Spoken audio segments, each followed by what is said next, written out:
Oh, yes. I was looking at all of those in the Government Finance Officers Association. Yes, the main association for state and local government financial professionals. Uh, let's say that you decided to not enforce the laws and you thought, well, I can keep taxing because I have to support myself and the other employees in the government. And I told you I was going to sue you for refusing to enforce the laws of the United States. And all these government finance association members of local and state governments, they all know it's not going to cost us anything. Now, you're certified, aren't you? You're certified as having the accreditation of the individuals that happen to be the professional financial employees of each city, county, state, and tribal government. And you found out that it happens to violate your oath of office as a treasurer, as an auditor, or an assessor of property taxes. Oh, but you can't be held liable. You can get elected to office, but you're not liable for your actual oath of office. You're not liable for the actual enforcements of the law, and you're not liable for your certifications and your association affiliations. But I think you are.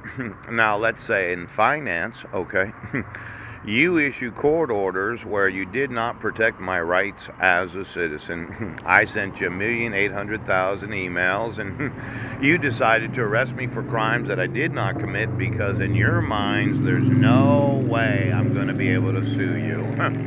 Now, your whole thought was, well, we'll get him put into a mental institution. Yes. Then we'll have them administer psychotropic medications involuntarily. Yes. And then we'll shut him up so that no one knows about the crime of child abduction, kidnapping,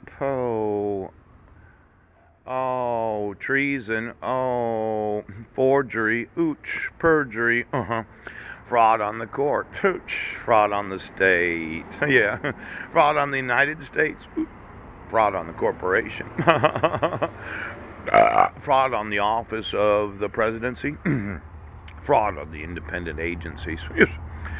And then there's always the fraud of the taxes, isn't that right? The fraud of you continuing to decide how you spend the actual finances of the citizens that elected you to office, but you had the fraud of democracy. Oh, now I could say that as soon as you decided that you were not going to enforce the laws, and you tried to make it look like I was mentally ill or mentally defective for crimes that I didn't commit because of violating a protection order that was fraudulently issued, yes, I can sue you and those that are the employees of the actual finances of each and every city, county, state, and federal government that have allowed for you to authorize any expenditures of the taxation because you actually didn't have the authority to do that.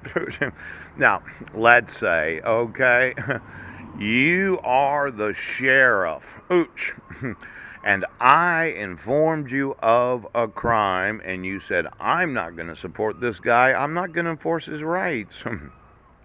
I'm going to sue every county finance professional that allowed for you to make the decision to spend the taxation of those that are the citizens without you doing what you had sworn.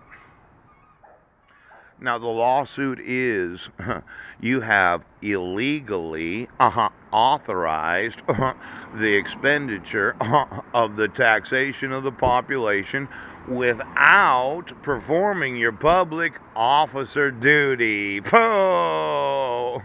Now, for every individual, yes, that actually is the professional finance person that does try to keep account of the actual expenditures and the taxation, they're personally liable for allowing you to spend a fucking thing. Now, you said, oh, you're not going to enforce the law. I'm saying I'm going to sue all of those that allowed for you to spend anything, okay? Now get me every treasury in every city, county, tribal government, state, and the United States federal treasury. Because you don't enforce the law, you do not have the legal right to authorize any expenditures.